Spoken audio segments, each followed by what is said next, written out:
Hi guys, ಎಲ್ಲರಿಗೂ ನಮಸ್ಕಾರ. ನಾನು ನಿಮ್ಮ ಪ್ರೀತಿಯ ವರ್ಷ. ಇವತ್ತು ನಾನು ಮರವಾಯಿ ಸುಕ್ಕ ಮಾಡೋದು ಹೇಗೆ ಅಂತ ಹೇಳ್ತಿದ್ದೇನೆ. ಫಸ್ಟಿಗೆ ನಾವು ಒಂದು 10ರಿಂದ 12 ಬ್ಯಾಡಗಿ ಮೆಣಸನ್ನ ಹುರ್ಕೋಬೇಕು. ಆಮೇಲೆ ಪ್ಯಾನ್ನಲ್ಲಿ ಗುಂಟೂರು ಮೆಣಸು ಒಂದು 5ರಿಂದ 6 ಮೆಣಸು ಹಾಕಿ ಅದನ್ನು ಚೆನ್ನಾಗಿ ಹುರ್ಕೊಳ್ಬೇಕು. ಪ್ಯಾನಿಗೆ ಮಸಾಲೆ ರೆಡಿ ಮಾಡ್ಕೊಳ್ಳಿಕ್ಕೆ ಧನಿಯಾ ಬೀಜ, ಜೀರಿಗೆ, ಮೆಂತೆ, ಹಾಗೆ ಪೆಪ್ಪರ್ ಮತ್ತು ಸ್ವಲ್ಪ ಸಾಸಿವೆ ಹಾಕಿ ಹುರ್ಕೊಳ್ಬೇಕು. ಸ್ವಲ್ಪ ಎಣ್ಣೆ ಹಾಕಿ ಹಾಗೆ ಕರಿಬೇವು ಸೊಪ್ಪು ಸಹ ಹುರ್ಕೊಂಡು ಈ ಮಸಾಲೆಗೆ ಆ್ಯಡ್ ಮಾಡ್ಕೊಳ್ಬೇಕು. ಆಮೇಲೆ ಇದು ಸ್ವಲ್ಪ ಆರಿದ ಮೇಲೆ ಇದನ್ನು ಗ್ರೈಂಡ್ ಮಾಡ್ಕೊಳ್ಳೋಣ. ಅಷ್ಟರಲ್ಲಿ ನಾವು ಒಗ್ಗರಣೆಗೆ ರೆಡಿ ಮಾಡಿಕೊಳ್ಳೋಣ. 2 ಆನಿಯನ್ ತೊಗೊಂಡಿದ್ದೇನೆ. ಇದನ್ನು ಸಣ್ಣದಾಗಿ ಹೆಚ್ಕೊಳ್ತಿದ್ದೇನೆ. ಈಗ ಸುಕ್ಕಕ್ಕೆ ಬೇಕಾದ ತೆಂಗಿನಕಾಯಿನ ತುರಿದಿಟ್ಕೊಂಡಾಗಿದೆ. ಈಗ ಇದನ್ನು ಪ್ಯಾನಲ್ಲಿ ಸ್ವಲ್ಪ ಬಿಸಿ ಮಾಡ್ಕೊಳ್ಳುವ, ಲೈಟಾಗಿ ಹುರ್ಕೊಂಡು ಸುಕ್ಕಕ್ಕೆ ರೆಡಿ ಮಾಡ್ಕೊಳ್ಳುವ.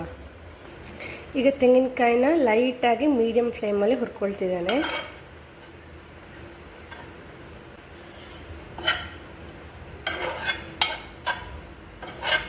ಈಗ ಹುರಿದಿಟ್ಟಿರುವ ಎಲ್ಲ ಮಸಾಲೆಯನ್ನು ಪೌಡ್ರ್ ಮಾಡ್ಕೊಳ್ಳೋಣ. ನೀರು ಹಾಕ್ದಲೇ ಮಿಕ್ಸಿಲಿ ಹುಡಿ ಮಾಡ್ಕೊಳ್ಳೋಣ.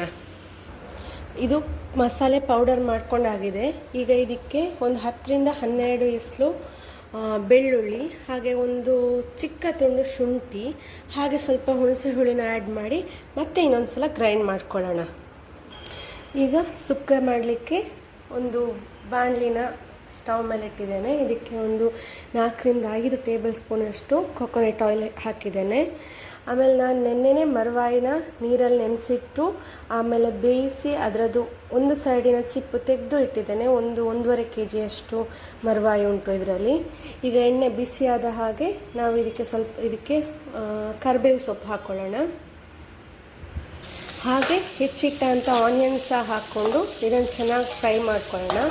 ಇದು ಗೋಲ್ಡನ್ ಬ್ರೌನ್ ಕಲರ್ ಬರೋ ತನಕ ಇದನ್ನು ಚೆನ್ನಾಗಿ ಫ್ರೈ ಮಾಡ್ಕೊಳ್ಳೋಣ. ಈಗ ಆನಿಯನ್ ಗೋಲ್ಡನ್ ಬ್ರೌನ್ ಕಲರ್ ಆಗಿದೆ. ಈಗ ಇದಕ್ಕೆ ಮಸಾಲೆ ಆ್ಯಡ್ ಮಾಡುವ. ನಾನು ಜಿಂಜರ್ ಗಾರ್ಲಿಕ್ ಪೇಸ್ಟ್ ಯಾವುದೇ ಆ್ಯಡ್ ಮಾಡ್ತಾ ಇಲ್ಲ, ಯಾಕಂದರೆ ಆಲ್ರೆಡಿ ನನ್ನ ಮಸಾಲೆಗೆ ಜಿಂಜರ್ ಮತ್ತು ಗಾರ್ಲಿಕ್ನ ಆ್ಯಡ್ ಮಾಡಿರೋ ಕಾರಣ ಇದಕ್ಕೆ ಸಪ್ರೇಟಾಗಿ ಜಿಂಜರ್ ಗಾರ್ಲಿಕ್ ಪೇಸ್ಟ್ ಆ್ಯಡ್ ಮಾಡ್ತಾ ಇಲ್ಲ.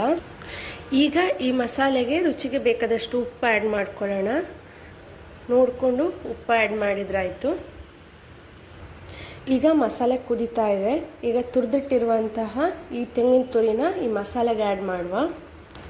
ತೆಂಗಿನ ತುರಿನ ಮಸಾಲೆಗೆ ಆ್ಯಡ್ ಮಾಡ್ಕೊಂಡಾಯಿತು. ಈಗ ಇದನ್ನು ಚೆಂದ ಮಿಕ್ಸ್ ಮಾಡೋಣ. ಇದು ಸ್ವಲ್ಪ ಹಾಗೆ ಕುದೀತಾ ಇರಬೇಕಾದ್ರೆ ಇದಕ್ಕೆ ಮರವಾಯಿನ ಆ್ಯಡ್ ಮಾಡೋಣ. ಮರವಾಯಿನ ಬೇಯಿಸಿಟ್ಟಾಗಿದೆ ಆಲ್ರೆಡಿ.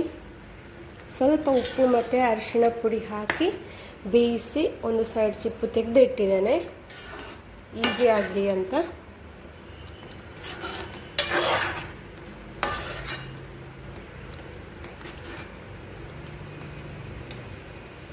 ಇದು ಮಸಾಲೆ ಈಗ ಸ್ವಲ್ಪ ಕುದಿ ಬರಲಿ. ಈಗ ಮಸಾಲೆ ಚೆನ್ನಾಗಿ ಕುದೀತಾ ಉಂಟು. ಈಗ ಇದಕ್ಕೆ ಮರವಾಯಿನ ಆ್ಯಡ್ ಮಾಡ್ತಿದ್ದೇನೆ.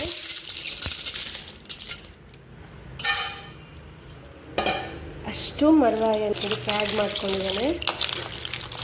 ಚೆನ್ನಾಗಿ ತಿರುಗಿಸ್ಬೇಕಿದು.